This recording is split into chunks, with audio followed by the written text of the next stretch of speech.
Imagine a world where the government forces hundreds of legendary samurai into a real-life battle royale, a deadly game where you must slaughter your own comrades just to survive. Today, we are recapping the insane action thriller, Last Samurai Standing.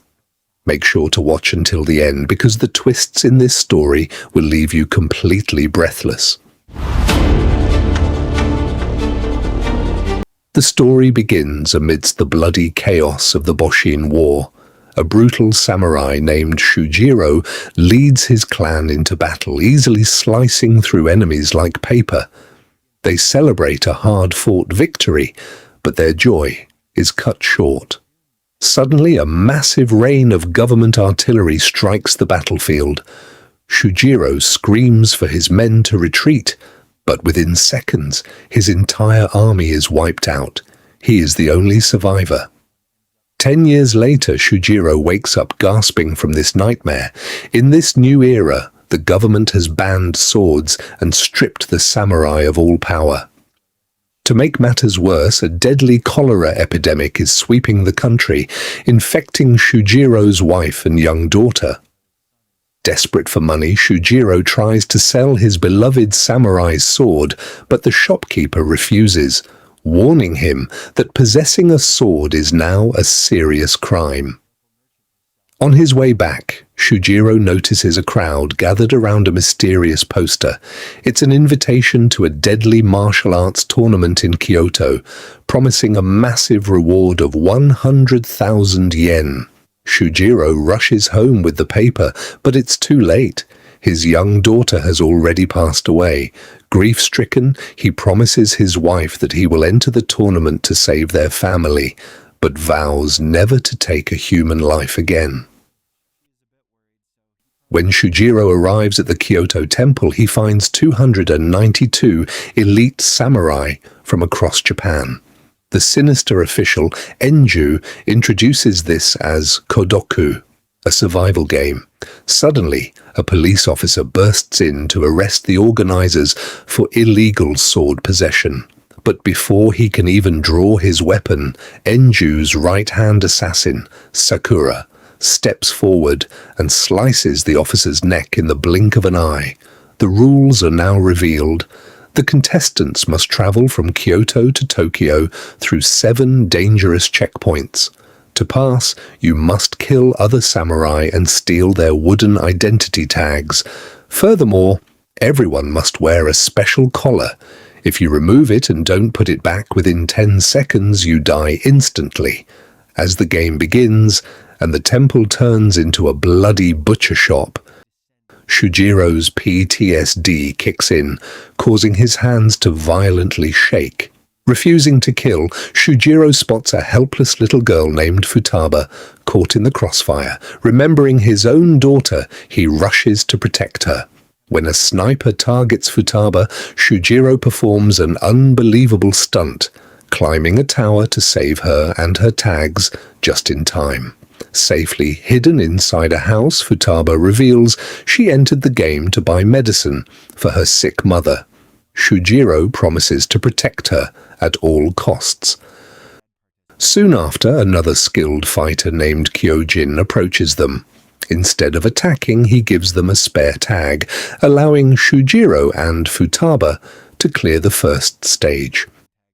Meanwhile, behind closed glass windows, wealthy VIPs watch this bloodbath for entertainment. It is revealed that the true purpose of the Kodoku game is to force the proud samurai to wipe each other out permanently. But things get darker when Kanja, a merciless enemy from Shujiro's past, enters the fray, hunting for Shujiro by slaughtering entire villages. A vicious duel breaks out between them. Despite his shaking hands, Shujiro defeats his old rival, but decides to spare his life. Grabbing Futaba, they narrowly escape the battlefield just in time. Retreating into the deep forest, they cross paths with 2 friendly samurai. Shockingly, they turn out to be Iroha's long-lost childhood brothers. They reveal that a monstrous assassin named Gentosai is actively hunting down all the students from their past school. Realizing the deadly danger, they all form a powerful new alliance to survive. Meanwhile, the grand secret of the tournament is finally unmasked. The ultimate mastermind running this entire blood sport is none other than Kawaji, the corrupt chief of police. Driven by pure hatred, he is using this deadly game to ensure every remaining samurai wipes each other out permanently. As Shujiro, Futaba, and their new allies arrive at a crowded festival town, a dark shadow looms over them. Gentosai has finally found them, and a massive bloodbath is about to begin. With enemies closing in from all sides, how will Shujiro protect the little girl without breaking his vow? Find out in part 2. Don't forget to like, comment your thoughts, and subscribe for the epic conclusion.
As Shujiro, Futaba, and their new allies arrive at a crowded festival town, a monstrous shadow looms over them. Gentosai, a terrifying assassin from Shujiro's past childhood school, has finally found them. With enemies closing in from all sides, how will Shujiro protect the little girl without breaking his vow? Find out in part 2. Don't forget to like, comment your thoughts, and subscribe for the epic conclusion.